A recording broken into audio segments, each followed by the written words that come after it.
What's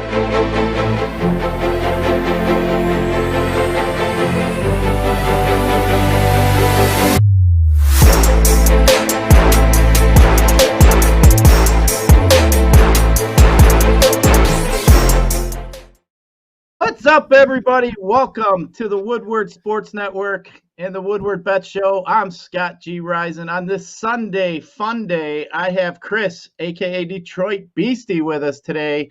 Going to break down this Sunday NFL main slate. Chris, how's it going there today, buddy? Oh, it's fantastic. I'm on my second cup of coffee here with you and Woodward Bets. Shout out to Sawyer, who's at the studio producing this for us. Got there super early. So, I mean, we're already hitting on all cylinders, Scott. So fingers crossed it carries over to our betting and our DFS plays. Yeah, we're hoping that the early bird gets the worm. Our beautiful studio over there at the Woodward Sports Network is being renovated today. So we had to... Normally, we like to be in on the studio on Sunday, but got to do what we got to do. We had to get up a little early today to give our main man some time to put some of them nice, sweet videos to the production here. But what do you think? How was your Saturday, Chris? You know what? I have no issue admitting when I'm wrong, because again, as we write and we broadcast, we go out on a limb, right, to say I love this play, I love this over under, and I love this player. And I'm not 100 shocker, Scott, but I'm not 100% perfect here with anything. And man, I looked very foolish though yesterday with that Arkansas bet. Georgia, it was insane to me that Arkansas couldn't even muster up 1 point, not even 1 point. And then same thing with Ole Miss and Alabama. It was a very good game, but it didn't end how we wanted to. So that parlay was dead in the water by like 2 o'clock here, Scott. So I was wrong with that parlay there, and I can easily admit that. But I'm looking to carry over some success today. That's the greatest thing about sports betting. Every hour, every minute, there's a new leaf that you can turn over. So here we are. Yep, that's for sure. I had somewhat of a decent day. My main bet, though, the over in that Alabama game. If they would have decided to play in the second half, that probably would have went over. They didn't score any points there in the first half, but some of the other plays I had end up doing well. I had a five-team parlay, which I don't normally do. I was just playing a lottery ticket, and that one was unfortunately the only one that didn't win. But hey, like you said, we got Sunday fun day today. Hey, if you guys want to get out and about, get over there to O'Toole's today in Royal Oak. The Woodward Sports Network is going to have a Lions pregame show from 11 to 1 with Maz Joik Bell and Neil Rule over there at O'Toole's in Royal Oak. So get over there, check it out if you can. If not, just hit them up over there on the Woodward Sports Network. I'm sure that will be live over there. And also make sure you get over there, follow our Woodward Sports Twitter and our Woodward Bets Twitter pages. And also, hey, Chris, we got us a new sponsor here with the Woodward Bets Show, and we're going to let Beer tell us all about it. Let's talk about Underdog Fantasy. NFL season well underway, as we know. You can still draft a new fantasy team each week on Underdog Fantasy to win cash prizes. So basically a best ball format. You draft it. Forget it. You don't have to mess with it at all. So it's not too late to get into the action. Through their slick mobile app and user-friendly site, you can join a league and draft a team in literally minutes. Plus, the folks at Underdog going to help you get started with a free $10. Who doesn't love free? So when you sign up, make your first deposit, use the promo code WSN. That's WSN as in Woodward Sports Network. So just go visit UnderdogFantasy.com in the App Store or the Google Play Store. Sign up with the code WSN. Deposit $10, and you get $10 free. That's Underdog Fantasy, promo code WSN. All right, great. Thanks, Chris. So, Chris, let's break down the main slate today on Sunday. Looks like we got some good ones today. Lots of games here to talk about. Looks like we got like 13 or so, but let's just start with the main game. One of the first games here we got up is the Colts and Miami. Miami is -2, over under is 41 here on this one. Chris, you got any what do you think about this one here, this Indy and the Miami game? That's what, to me, and I'm not kidding, it's like you read my mind here. I love this game from a DFS perspective, and I'll tell you why. Nobody wants to touch Miami, right? Jacoby Brissett is the quarterback. Tua Tagovailoa is on the IR. I think he'll be there another game or two. But to me, Jacoby Brissett, to stack him with some other wide receivers in this one is fantastic. If you look at Jacoby, $6,500 on FanDuel, only $5,100 on DraftKings, and the Colts are 21st against opposing quarterbacks here. And I absolutely love the idea, Scott. And these, mind you, this is a big GPP here. Devontae Parker, $5,400 on FanDuel, only $5,200 on DraftKings. And then the rookie Jalen Waddle, who I expect to see double-digit targets today. Waddle is $5,400 on FanDuel, only $4,900 on DraftKings. And the Colts are 29th overall against opposing wide receivers. So I could see a case here where if you stack these three players, as I said, Jacoby, Parker, and Waddle, you're able to kind of put all the studs you want in around your lineup, both on FanDuel and DraftKings. So this game alone has some major DFS implications for me personally. Yeah, there's a few things here. I think Jonathan Taylor being a little bit hobbled with that knee injury is going to be interesting as the day goes on. If I got a feeling he's not going to play, I'm loading up Nyheim Hines in this one. He's really cheap on FanDuel DK. Hines outsnapped him 34-29 even last week. So I like that. The only bad thing is Colts did lose one of their main offensive linemen. But one thing I will note is Pittman's got a really tough matchup today against Xavier Howard. So a little bit off Pittman today. The thing here is though Brissett is going back to Indy today. So a little revenge game for Mr. Brissett. Indy is 8th in points to quarterbacks, so I don't mind that. Gaskins, though, one thing, I know some people are kind of still hanging on to Gaskins. He's had 0 rushing attempts so far inside the 10-yard line, so I haven't been a fan of Gaskins at all so far this year. And then also, you mentioned Waddle. I really like Waddle here today. He's been getting quite a bit of targets recently. Looks like he's got a really good rapport over there with quarterbacks. So I do like him. Indy allows the 6 most points to wide receivers, so don't mind that at all. And then Gesicki over there at tight end. If you're looking for a tight end, he ran 42 pass routes last game, which is quite a bit. He actually leads Miami, so that is quite the. And also, Gesicki does lead the team in receiving yards and then the first down conversion. So they're going to him quite a bit whenever they need to move those chains and move those sticks. So in this game here, just kind of looking at it, I think I'm only really going to have interest in Hines and maybe a little bit of Waddle. But other than that, I can't really see myself going really unless I get really deep into any kind of DFS. But we got another game, which the next game we'll talk about, which I think is definitely going to be full of some more DFS goodness, and that is the Dallas Cowboys and the Carolina Panthers. Cowboys are around -4, over under 51.5. This one here, Chris, Carolina has had 10 days rest. They played on Thursday. Dallas had a short week. They had to play on Monday Night Football. So generally they don't do that, which I thought is interesting. What do you like about this game? You got anything on this one? Yeah, absolutely. I believe that Sam Darnold is a top 12 quarterback at the end of the week. It reflects that in my rankings. It reflects that in my DFS content.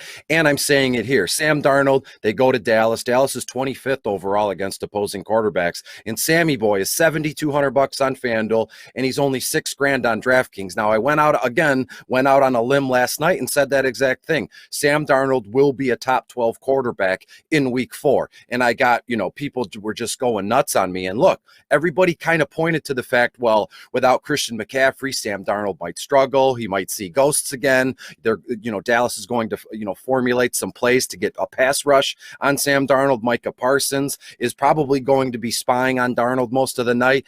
And easy reply here. I said, look, when you have to make an in-game adjustment, like last week when Christian McCaffrey was out of the game on Thursday, it can, that game adjustment stuff can go a little flat, and you got to learn on the fly. But as you said, Carolina has a full week and then some to kind of prep for this. So I think Darnold is going to be fantastic. I love the idea of getting DJ Moore, and I think these two might hook up for multiple touchdowns. And you know what? He's going to make DJ Moore a stud. The breakout is real for Sam Darnold. So give me all the Sammy boy Darnold I can handle this week in Dallas.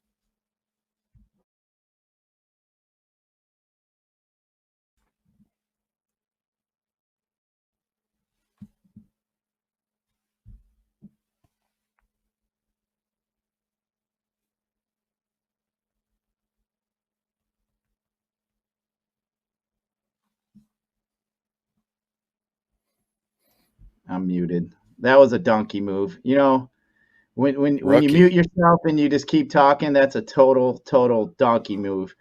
But anyway, so I'll continue on what I was saying. I can read your lips, Darnold. Scott. I can read your lips. You were saying, Chris, that was a fantastic idea. We want you on more if you want to come here and we'll broadcast together. That's what I think you said when I read your lips. Yeah. You know, I was saying, damn, it's real early this morning, and you know, donkeys leave their microphones on mute. But I was saying, there's no DeMarcus Lawrence for Dallas today, so that gives Darnold a little bit more room. But with CMC being out, obviously we're going to have some Chuba Hubbard time. Looks like he's going to be pretty chalky, 6,300 over there at FanDuel. I mean, the question is he going to be Mike Davis? Are they going to be able to just plug in anybody and get some production out of them? So. Chuba's definitely going to be interesting. I think he'll be pretty popular today, rightfully so. You mentioned DJ Moore. I did see Matt Rule saying he wanted to get Robbie Anderson going a little bit. Now, whether or not that's going to be true or not, but Dallas does give up the seventh most points to wide receiver. Even though I do like Dallas's top corner, who will be on DJ Moore. But we'll see. About one thing, though, that did look a little promising for Dallas was Zeke last week. You know, the one thing I can say, I know a lot of people are concerned with Pollard and Zeke, you know, and especially if you're a Zeke owner. But the good thing for Zeke owners, he did out carry Pollard inside the 10-yard line 5-1. So he's definitely getting them goal line carries. They're giving him the ball. But I like that. But I think Lamb here is a pretty good play in this game. I think this game could potentially be high scoring. So definitely like CeeDee Lamb here today. But it looks like Carolina does give up some pretty big games to the outside wide receivers. They already got burned by Cooks and then Corey Davis. So, yeah, I'm going to probably look to some Dallas, maybe to some CeeDee Lamb. But yeah, in this game here, I can't say I got any really betting leans or anything of that sort. Yeah, I think I'm just going to let that one go as far as any kind of bets. The next game we got up on the dock is Houston and Buffalo. Houston started out at plus 17.5. They're down to 17 in some spots. Over under on this one, 47. What do you think about this game here, Chris? Looks like Buffalo, according to Vegas, here is gonna rout them. Yeah, I'm with Vegas there. When it opened up, you know, when I did my notes for the week, Monday morning or Sunday night, Buffalo was minus 17, and you can see it's been bumped up a half a point. And I'm fully comfortable taking Buffalo minus the 17.5, which is wild to me because there's always been a theme between us on a broadcast when we say anything double digit in a professional football game warrants our attention, right? You see college spreads where this team is getting 25 points or, so over-unders at 80, like the Alabama game was yesterday. But in professional football, everybody is talented. They're fast and they can kill it. But to me, Buffalo absolutely smashes here. I have the final score, Buffalo probably 31 or 34-7 in this one. So I'm pretty cool with, taking Buffalo minus the 17.5. And from a DFS perspective, what can we say? Josh Allen, looking at my research, is going to be one of, if not the highest owned quarterback in terms of FanDuel and DraftKings on the slate. So he's super chalk. You can stack him him with Diggs, who is, I believe, $8,000 on FanDuel, and Diggs is $7,600 on DraftKings. Now, the only question mark for me, and a lot of folks have asked me this, I've seen a lot of folks answer this question: what do we do with the running backs there, Devin Singletary or Zach Moss? And easily put, stay away from both of them unless you have you built such a monster line where that last running back spot you don't care. I would probably trust Zach Moss more so than Singletary just because of the receptions. And as we both know, on DraftKings, it's a PPR point per reception. So give me Zach Moss in DraftKings formats. Yeah, I don't mind that at all, what you're saying about Moss. Moss actually outsnapped Singletary 45-33 last week. So the one thing I can say, Houston had got slashed the first 3 weeks for 315 yards and 2 touchdowns so far. So Moss is pretty cheap. You're definitely getting a split type backfield. Moss looks like he's getting a little bit more of the love so far. But I will say one thing about Stephon Diggs. I think Josh Allen, you're right, is going to be pretty high owned. But generally in DFS, quarterbacks are generally so spread out. It's not like baseball and other sports where you see really, really high ownership on quarterbacks. It's generally pretty spread out, which is nice. But Diggs here, he's been below 70 yards for the last 3 weeks or so. But, I mean, the targets are there. He's getting over 10 targets. He's still averaging over 10 targets a game, which is what you want, obviously, for a high-end receiver. But I think Beasley's interesting. Dawson Knox has kind of come on here recently. He ran 36 pass routes last week, which is a lot. I think I think here, if you look at Allen, the question is can Houston keep up? But I think in the past, Buffalo has shown us they're just going to go out and do their thing. They're going to keep throwing. They don't seem to care what the score is. They just keep going out and doing their thing. So, I think I'm going to look at some Allen here.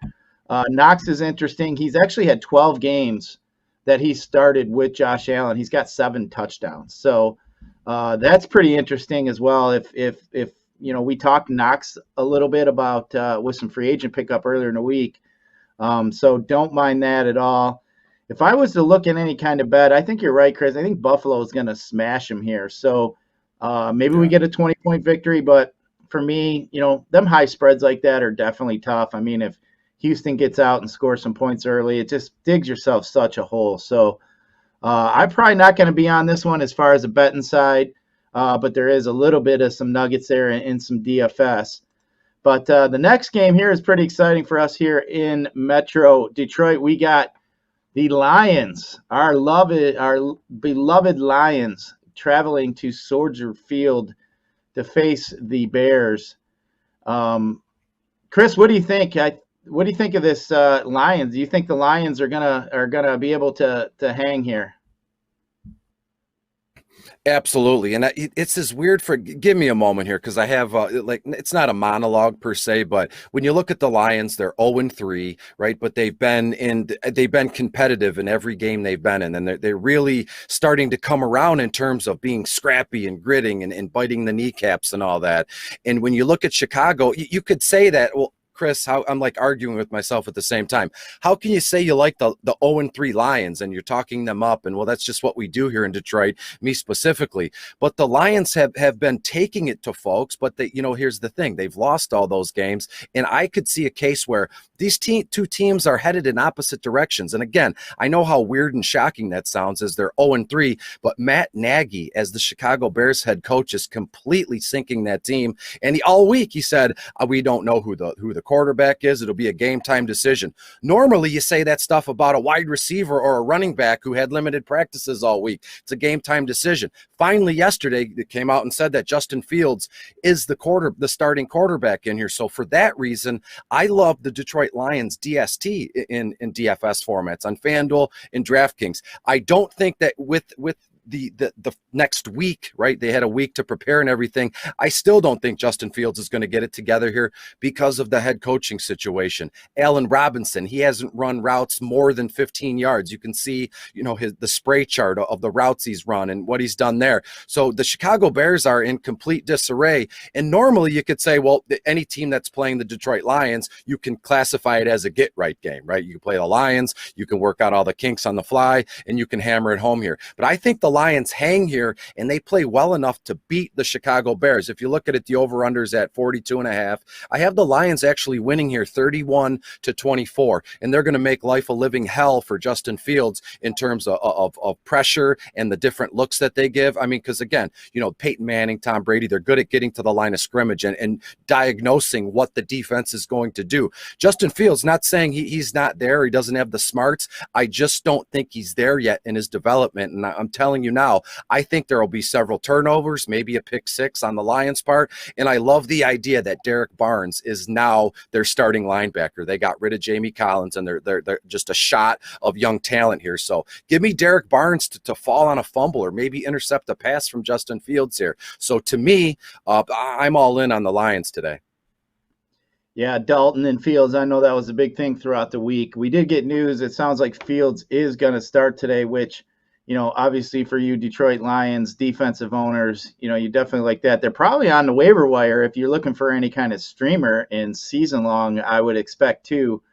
Really as far as this game, you got a low over under. You mentioned the score that you thought, so it looks like you think that game is going to go over. That game's got an over under right around 41. Hey, it could definitely happen, especially when you get over-unders that low. If you get any kind of short fields with turnovers, that could easily happen where that game goes over. But I will mention a couple things here. With Hawkinson, I think Hawkinson's going to be always in play. He did put up a dud for us last week against Baltimore, but I'm just going to chalk that up as Baltimore did a good job at trying to take out Detroit's feature part of their offense. So I'm going to give him that. I was digging into some Swift and some Williams. The one thing I saw was Swift. He has been getting quite a few receptions. He is a little bit banged up, so I'm a little concerned with that. But it just looks like he appears to be game script, where it's just it doesn't matter what's happening. They're just going to keep throwing the ball even they losing. So I do like Swift. The only thing I did notice when the Lions are winning, which hasn't been that much, they keep giving the ball to Williams to keep that clock. Seems like he's their pound guy. Swift is the lightning kind of guy. So as much as they've been down, they've been using Swift quite a bit. So I'm a little bit concerned about Swift. I think he's going to get some ownership today. Montgomery's an interesting one that I think some people are looking at. If you think the Bears are going to win, the Lions give up the fourth most points to running backs.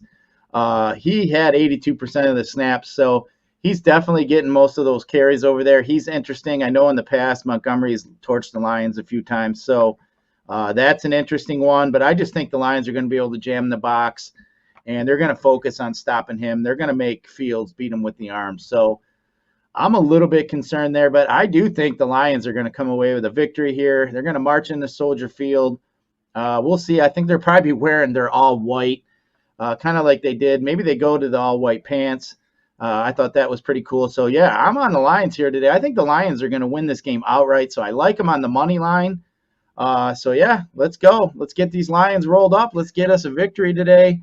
We can't lose them all. I think this is definitely one that they should be able to get. So, really quick, Scott, if I may, looking at some ownership percentages in front of me, TJ Hawkinson, not even 2% owned on DraftKings, and on FanDuel, TJ's the same thing, 1.8%. Swift, 13.4% owned on DraftKings so far, and 10.5% owned on DraftKings. And then if you look at David Montgomery, 12.8% owned on DraftKings, and then on FanDuel, he's only 10.5% owned. So to me, TJ Hawkinson at less than 2% ownership on both sides is a great move, because if you look, everybody's scared of the Chicago Bears defense, but I believe, rightfully so, I believe Chicago is 5th or 6th overall against opposing tight ends, but with TJ and the target share that he commands, I think we're going to be okay. Yeah, on the other side of the ball with tight end, you got Cole Kmet. I mean, the Lions do give up the 8th most points to tight end as well, but been killing me. Yeah, I don't expect a lot of points to be scored in this game. So we'll see what happens. But you're right, Matt Nagy has just been awful. So we'll see what happens. I can't imagine Nagy turned Justin Fields around in a week, especially letting Dalton and they weren't even sure who was going to start this week. So should be a good game though. But we'll go on to our next game. We got us a great game with the Kansas City Chiefs and the Philadelphia Eagles. It looks like the Chiefs over under 54.5. And it looks like what do we got here is the spread looks like around 6.5. So going to Philly, Andy Reid here is going back for a revenge game back to Philadelphia. I know he had that little health scare last week, but it does sound like he's going to be back there on the sideline. So, yeah, this game should be fun to watch. What do you think of this one here, Chris? You know, I'm not sure if you saw the graphic. I don't even know where it was from that Andy Reid said when I was in Philadelphia, I didn't eat a Philly cheesesteak that I didn't like. This guy is unbelievably cool. He doesn't care what we think. He'll pound down cheeseburgers on the sideline. He'll eat Philly cheesesteaks 2 at a time. And in this one, I do want to mention Jalen Hurts really quick. Obviously, we know what Patrick Mahomes can do, and Philly's 8th overall against opposing quarterbacks. But I want to turn my attention to Jalen Hurts. He's $7,900 on FanDuel, and on DraftKings only $6,900. And Kansas City's 31st overall against opposing quarterbacks. And if you look at what happened last week in Kansas City's loss to the Chargers, they have some holes. They have some things they need to tighten up here. And Herbert and the Chargers took advantage of that. So in a way, now there is kind of a little mini blueprint out there of kind of control Tyreek Hill. 2 quiet weeks in a row for him. And how can we get Kansas City kind of contained here?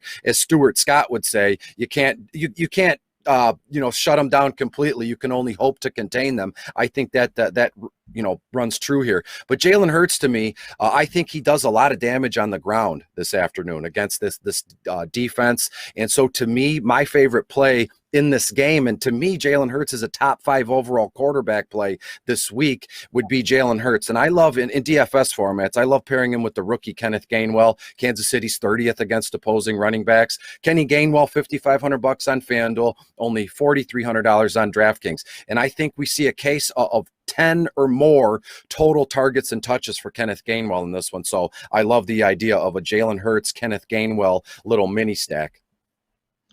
Yeah, I don't mind that. You mentioned Gainwell. Obviously, Miles Sanders is the main guy, but man, they forgot about him last week. I don't even know if the offensive coordinator just forgot that Miles Sanders was on the field. But Kansas City does give the 3rd most points to running backs. They almost give up 5 yards a carry. So I think if Philly is going to even have a chance, they gotta drum up some Miles Sanders and some Gainwell to have a chance. But I will say though that Kelsey is going to be in such a good spot. I think the Kelsey Mahomes pairing is going to be probably one of the most popular stacks. I mean, Schultz and Jarwin lit up Philadelphia for 2 touchdowns, almost 100 yards last week between the 2 of them on that Monday night game that we watched. Yeah. Kelsey's is just probably in line for a really good game today. And I think in DFS today, you either got to pay up for Kelsey or just pay all the way down. So Kelsey at this price is priced up at some of them top receivers. So you're going to have to look at that. But I will say, as far as a betting perspective, I think Kansas City is going to kick their ass. They're not going to go down another game here.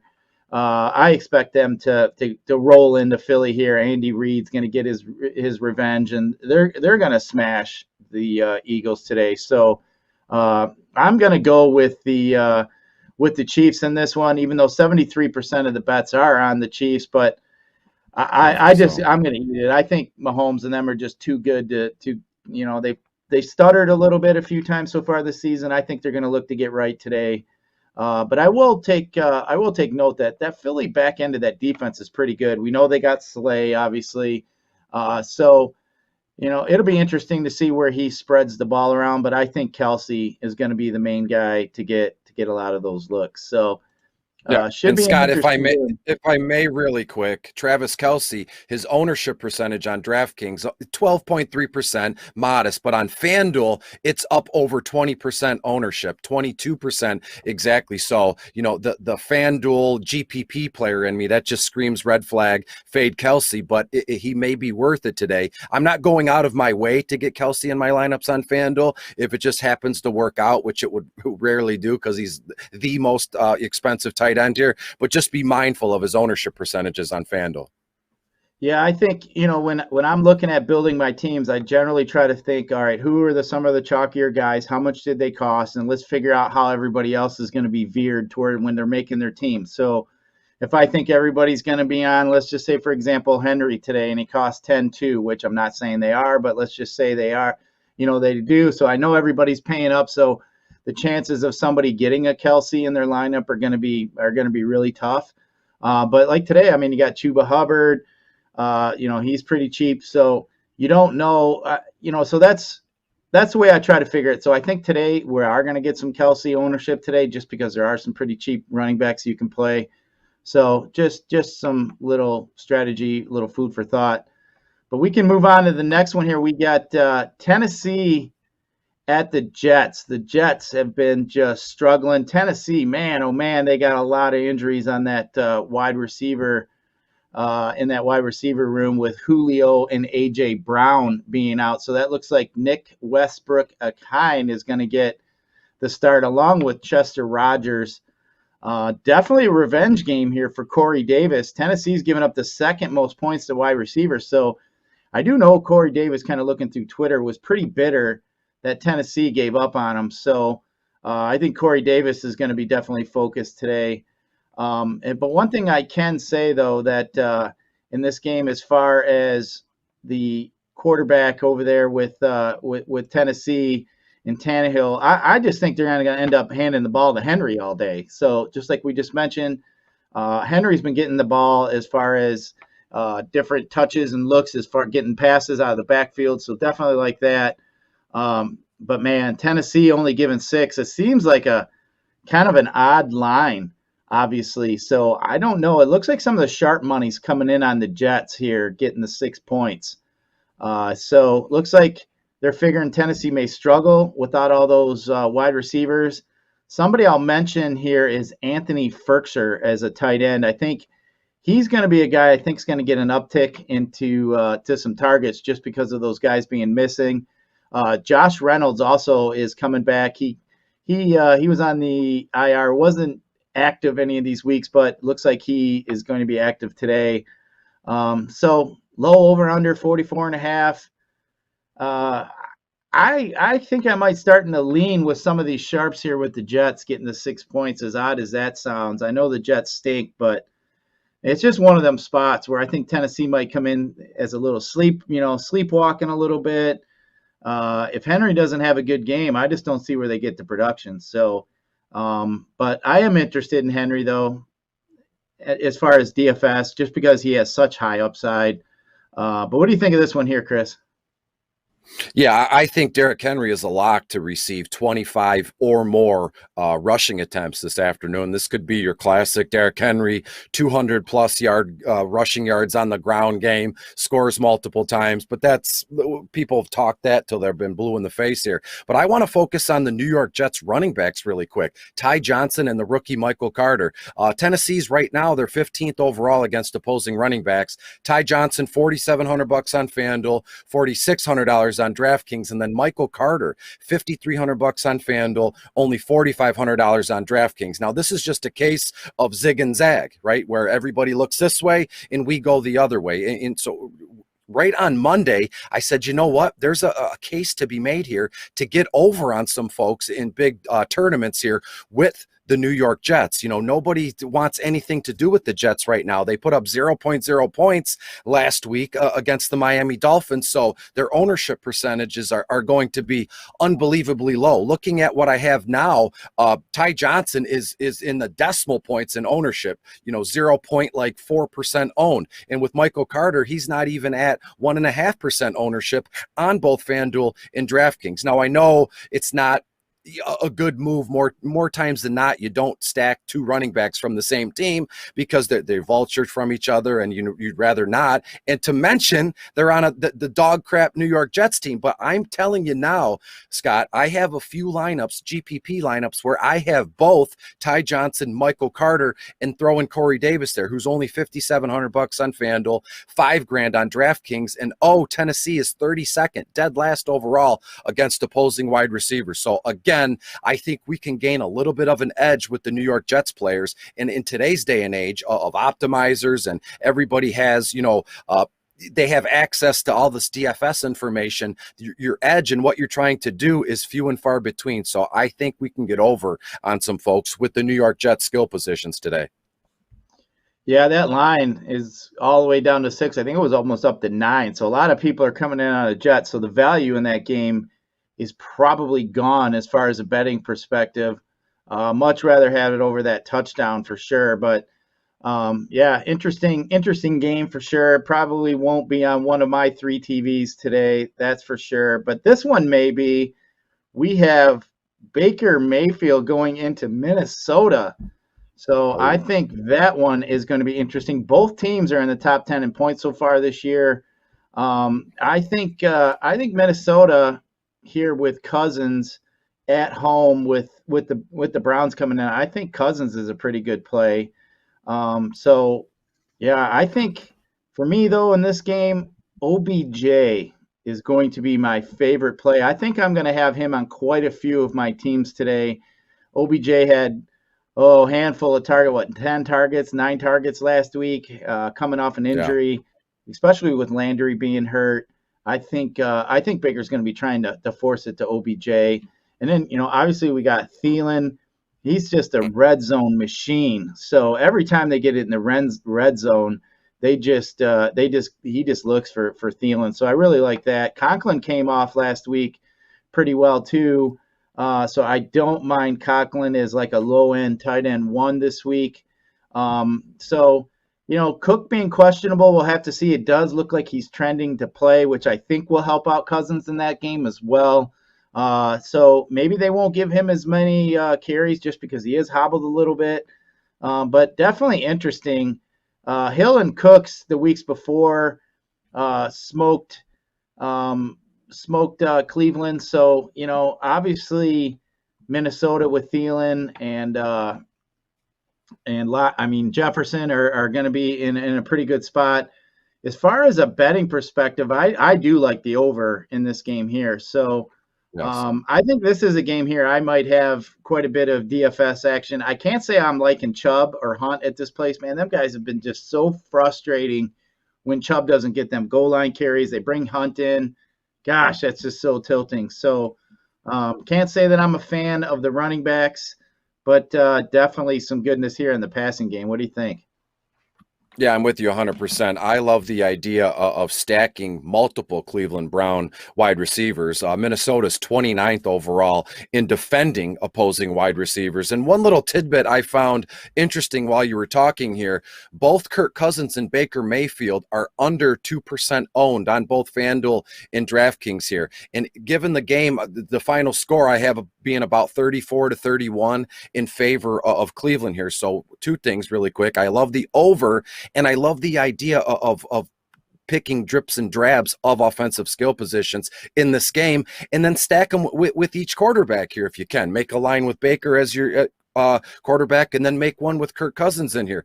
Kirk Cousins every season, nobody cares about him, nobody talks about him, yet he continues to put up 300-yard passing games, multiple touchdowns, per week here. So yeah, most everybody in this game is in play for me, but I think at this point, it's not about, name. It's not about the name. It's about ownership percentage. So if you have access to anything like that, where you can look at an opto or ownership percentage, I would just pick out the guys with the lowest ownership and hope it hits, which I think it will. So just kind of looking at the all the over-unders in the games, we only have 5 that are over 50, and 2 of them are division games. So normally I don't like to try to attack division games that I think are going to be high scoring. They just know too much about each other. So that being the 2 division games, obviously Arizona and the Rams, Seattle, San Fran. So those ones there, but Cleveland, Minnesota, we got AFC, NFC, same thing with Kansas City, Philly. So generally, it seems like those are the games that seem to be track meets generally as a rule of thumb. We'll kind of move on here to two crappy teams here next on the slate, which is Washington football team and the Atlanta Falcons. There's some talk about Heineke here because Atlanta's just been so bad. I do like Logan Thomas here. I definitely like him. Curtis Samuel is going to be returning as well. I think Ridley's interesting too. I mean, he's getting 25% of the target shares. He's been getting quite a few looks. So is this the week that Ridley breaks out? Definitely could be. But one thing I did notice here, Matt Ryan has not thrown any passes over 20 yards so far this year, which is very concerning for Ridley. So, McLaurin's going to be pretty popular, I think, today against Atlanta just because of how shitty Atlanta's defense has been. But, I think in this game here, Logan Thomas would probably be one of my top plays.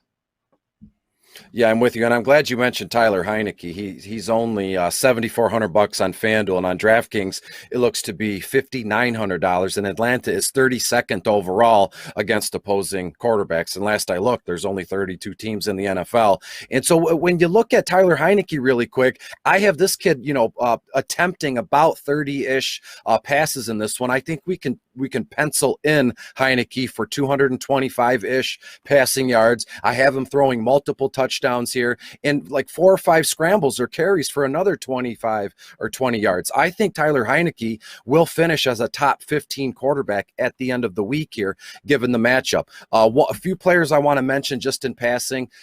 Russell Gage didn't play last week, so maybe we want to kick the tires on Oldemay Zacharias, I believe is how you say his name. He's only $4,800 on FanDuel, and he's $4,100 on DraftKings. And Washington is 31st overall against opposing wide receivers here. So I'll have a lot of action on this game. I do think the Atlanta Falcons win here. Let me look up what I have in my notes really quick. Yeah, Washington at Atlanta, the over. I'm going to take the over in this one. Not too sold on that one, but I do think there's a case where Atlanta puts up 30 plus points in this one. So give me Atlanta plus 1.5. They're the underdogs, and I have them winning the game here. Yeah, I don't mind that at all. One thing I will mention, you mentioned Gage. I was looking after he got hurt, Atlanta ran quite a bit of 2 tight end sets. So that could put Kyle Pitts in play today, especially with this high over under. So I don't mind Kyle Pitts at all. But yeah, one thing with Heineke, he was a backup in the XFL. So we're kind of waiting for the blow up. Atlanta defense at 3,600 is coming up in quite a few optimizers. Them and the Jets being low price defenses. So I kind of expect maybe Atlanta defense to be owned a little bit here today, but we'll see about that. As far as any kind of bets, I think I'm going to take the home team, as you mentioned. I think I'm going to go with Atlanta here at home, getting the 1.5. So not really any kind of fantasy goodness that I want to get into, but definitely interesting. But we can move on. We got another game here that's interesting. Just doesn't have really a high over under, but we got the Giants going to New Orleans and the Saints. New Orleans has had quite a few road games just because of all that issue they had with the Hurricanes. As we know, Shepard and Slayton are going to be out for the Giants, and then Galladay is going to get a matchup with Lattimore. So, man, this passing game here is just already back against the wall. Barkley had a pretty good week last week. Evan Ingram is back, which I think is interesting. Play at tight end. He's only 5,100. But the big play in this game here is Alvin Kamara. I think he's going to be a pretty chalky running back, rightfully so. I mean, this guy's on pace to have a career high attempts, almost 300 attempts. He's on pace for, and the Giants are going to be without their top linebacker. So, man, fire me up some Alvin Kamara today, Chris. Yeah, I'm with you, and the masses share your same sentiment here. He's up over 20% owned on FanDuel right now, and he's going to get there on DraftKings. He's at 18.2% ownership on DraftKings here, and that's fine. Every once in a while, it's okay to eat chalk. You know, people say fantasy or DFS buzzwords. You know, he's a free square. Absolutely. You know, given his price tag, I believe he is $9,000 on FanDuel, and on DraftKings, he's $8,400. And the New York Giants are 24th overall against opposing running backs here. And you go down the list, I'm not interested in much in this one. I will feel comfortable absolutely taking the Saints minus the 7 here. I think they put up, 31 to 34 points in this one. The Giants are, they're on thin ice. They're in as red as it gets, man. If they lose this one, there's no coming back from them. There's no playoffs, and there's nothing like that. So, again, I know it's only week 4, and it's wild to say these are must-win games, but aren't all football games must-win games? But more so than not for the Giants this afternoon, and I just don't think they can get it done. I'm going to fade the rookie Tony, Kenny Galladay, because a lot of folks, the casual DFS player, will think that, well, if Slayton and Shepard are out and Evan Ingram is back, right, we can kind of get over on folks with Kenny Galladay or the rookie Tony. They're going to try and get in on these guys while no one is looking. Well, matter of fact, everybody's looking. Their ownerships are going to be probably up over 10%, at least for Kenny Galladay, and Tony will be about 3-4%, nothing crazy, but I still want nothing to do with this New York Giants offense this afternoon. Yeah, I think the both sides of the lines for New Orleans are really good. I think they're going to end up giving them fits. So I like New Orleans here at home. I'm willing to give the whole 7 points away. Definitely not willing to tease that one because it is at 7, down to 1. That's just not something I generally do. 7's a bad number to tease. 7.5 now, that's a little different story. It gets me through 7. But we can move on. We got 4 games, Chris, at 4 o'clock. Usually 4 o'clock has been just jammed with all the good fantasy matchups. This week we got 2 yawners. We got 2 good ones. But we'll get right into it. I think one of the best games of the week this week is going to be Arizona and our newly adopted Rams team with Matt Stafford. So this one here, over under 54.5. Looks like the Rams are about a -4. So coming off a big game, what do you think? What do you got in this one here? I think this game is going to be shocking if you're an Arizona Cardinals fan. Everybody's riding it high. Kyler Murray is an absolute stud. In a lot of rankings and projections, most folks have Kyler Murray number 1 this week, QB1 in all formats here. But I want to say hold your horses. I think Arizona going to the Rams, over under, as you said, 54.5. I might go the under slightly in this one. I think this game's going to be one-sided from a LA Rams perspective. I think that they win 35-14, somewhere around there, where, on paper it looks close, but on the actual field, it won't be close. This is going to be a coming out party overall for the Rams, and Stafford, Cooper Kupp just goes bananas per usual. And you said it in week 1, I believe, or you texted me after week 1, your exact message. I don't know if you remember this. You said, Robert Woods is toast. And you know what? I tend to agree with you there in terms of Cooper Kupp. And look, Tyler Higbee's getting involved. They're manufacturing plays for him behind the line of scrimmage with blockers. He'll find the end zone. So again, I think that the Los Angeles Rams win at home 34-14 or 17 in some way. So again, I'm taking the under here, and I'm cool taking the Rams -6. And not to be a weirdo, this might be my best bet of the week, Rams -6. Yeah, I will say Kyler Murray is the number 1 quarterback in football as far as fantasy points go. But the one thing, the Rams gave up 446 total yards and 2 TDs to Tom Brady.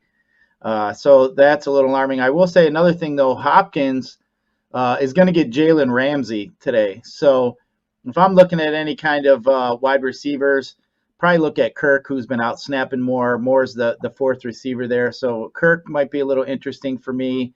But our boy Matt Stafford, man, he's had a career high in yards per passing attempt so far this year. It looks like he's having a lot of fun. They got one of the best offensive lines in football. But one thing that is definitely of note is Daryl Henderson will be back this week. So Sony Michel owners, make sure you get him on your bench. Doesn't look like he's going to get much of any kind of run with Henderson being back. But I think this game here lacks the running side potential. So that's why I think this game here is just going to be a pure shootout. I think in this game, you could actually just play Murray naked without any type receiver. I just think with him rushing, I think he's going to be running around quite a bit. But if you look in the playoff game they played last year, it was really low scoring. They bottled up Murray pretty well. So as I said, this is a division game. They know how to attack each other. They know how to scheme for each other. So just kind of keep that in mind. Yes, it looks like it's the highest over under on the board. But man, sometimes these division games can be scary. But damn, I'll tell you one thing though, you got, with Cooper Kupp, like you mentioned, Woods, he's so tilting for me. I tried to decide between Woods and Kupps at these drafts. When the season started, I went Woods, obviously kicking myself at this point. But Kupp, man, top of the NFL and just about everything. So, it's kind of hard not to look at Kupp. He's just so expensive now. He's been priced up to almost 8,600, I think, or so around FanDuel. So, yes, definitely an interesting game. Going to be fun to watch. But you're right. I think I'm going to take the Rams here in this game. So I'm gonna look at the Rams, even though they did have a pretty high profile game last week. So, but I think they know that Arizona is coming after them there in that division. I think they've had this one marked on their schedule, so I don't see them sleepwalking through this one. So definitely like the Rams there. But we can move on to the next 4:00 game that we have, and we have the 49ers and the Seahawks. This one here, we're looking at spread around 2.5, -2.5 for the 49ers, over under 51.5.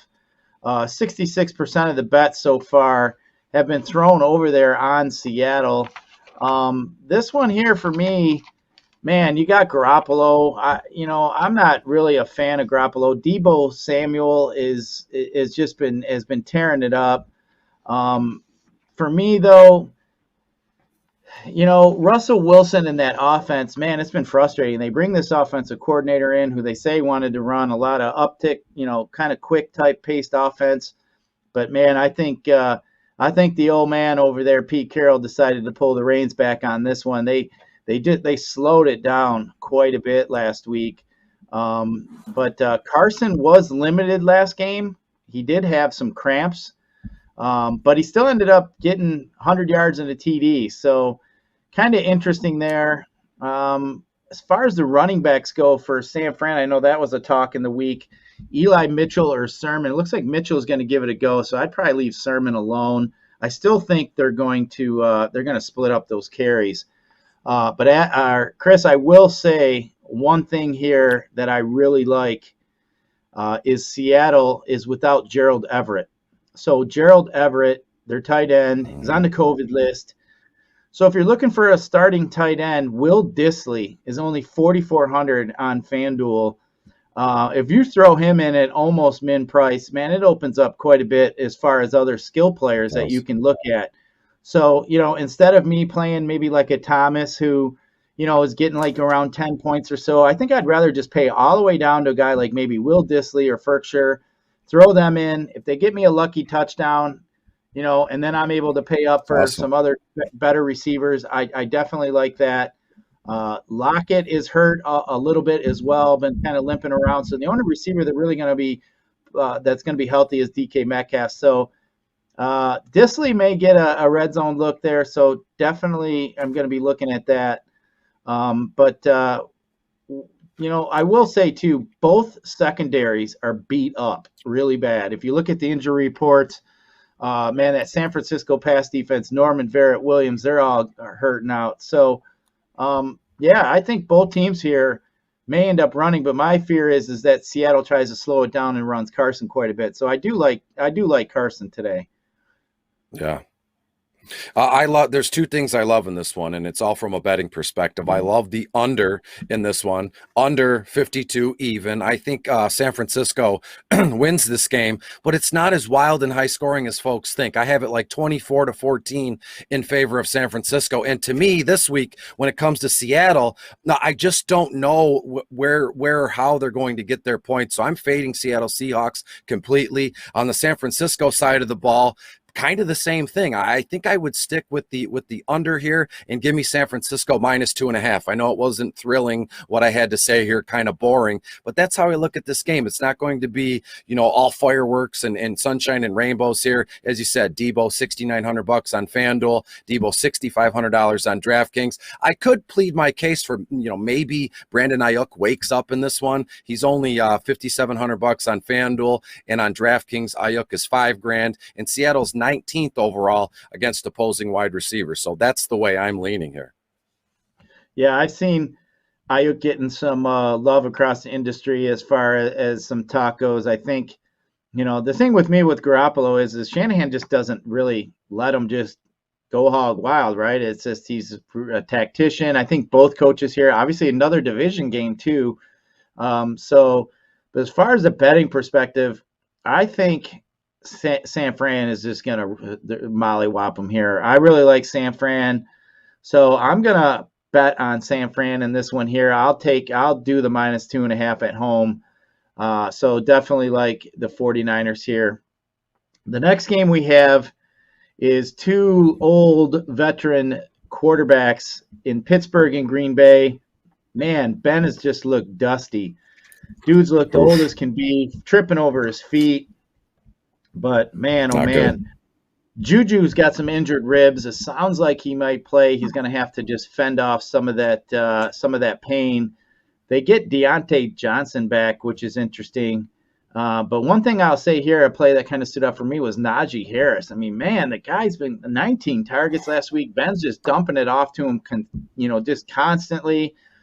Green Bay is notorious for giving up a lot of yards and passes to the running back. So Naji Harris to me is definitely a top play today. I think it's a good pivot off a guy like Kamara, who I think is going to be probably higher owned than Naji Harris. So definitely like me some Naji Harris. That Pittsburgh defense has given up quite a bit of 42 for 55, 554, 5 touchdowns passing the last few weeks. Davante Adams is getting a ridiculous 41% of the targets from his boy Aaron Rodgers. So, man, Davante Adams, I mean, we got to find us a breakout game. He's going to break out one of these weeks, especially getting that much of the targets. So the question is, like, Davante Adams, Cooper Kupp, those guys are on the high end of the wide receiver pool. So, man, if you had to decide between Adams and Kupp, which way you leaning? I think I'm going to lean Adams just because of the target share he's getting. I mean, that's an obscene amount. 41% of the passes that Green Bay's throwing are going to him. So obviously he's just locked in on Adams. So I think Adams here is a pretty good play.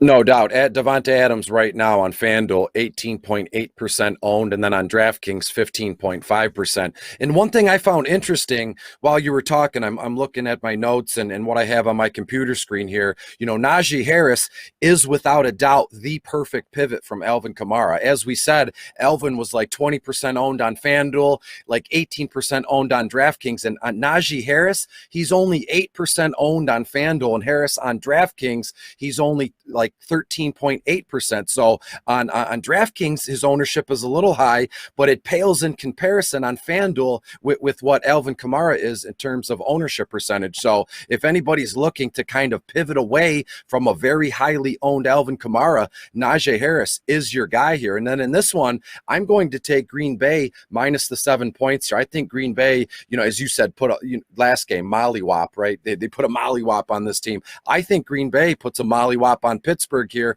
in Lambeau Field. I have the final about 34-17. Yet again, over-under is at 45.5 here. So the over-under in this one is too close to call for me. So I'm just going to keep it simple and go Green Bay -7.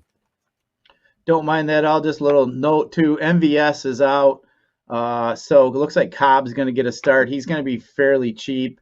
I think he's only like 4,900 or so on FanDuel. So he's going to get a start today. We know Aaron Rodgers wanted him back. So maybe he finds his old friend in the end zone today. We got one last game at the 4:25 slate, and that is Baltimore at Denver. Both teams just been strong defensively. Denver, I think, has probably one of the best defenses in the NFL. We saw Lamar Jackson sit out a couple days this week because of his hurt back. But, one thing when I was looking and researching some games, I was surprised. Lamar leads the NFL in yards per completion at almost a little over 14, which I thought was a little bizarre. But I will say, man, Lamar Jackson could have had a great game last week if Marquise Brown doesn't drop them couple touchdown passes. So, the thing is Baltimore has not been committing to the run as they've been in the past. So, it just looks like they're letting Lamar drop back and throw it quite a bit. Marquise Brown, Sammy Watkins. I think Andrews today is going to be a pretty decent play.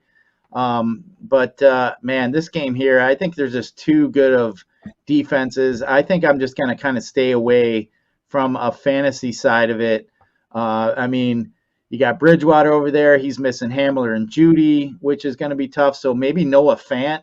But we saw what Baltimore did to Hawkinson. But I'm not sure if they believe that Fant is the guy they need to stop over there. So Sutton and Patrick are definitely the two receivers that Bridgewater's got to work with.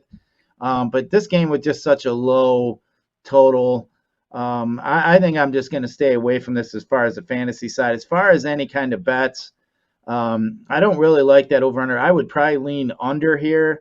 But, I think if I was to place a bet, I probably lean with Baltimore, just knowing that Lamar Jackson going to have the ball in his hands as much as he is, best player on the field. So, in a straight up game, I'll just take the best player on the field at this point. But I can't say I got any really strong leans on this one here. I love this is why this broadcast, and when we get together, it's fantastic. We rarely agree, and that's cool. There's still some mutual respect there, Scott. I love Denver's getting a point at home in Mile High. I'm all over that. And in terms of Lamar Jackson, I'd rather have Teddy in this game. I'm saying Lamar Jackson or Teddy Bridgewater. I'd prefer Bridgewater. Baltimore's 19th overall against opposing quarterbacks.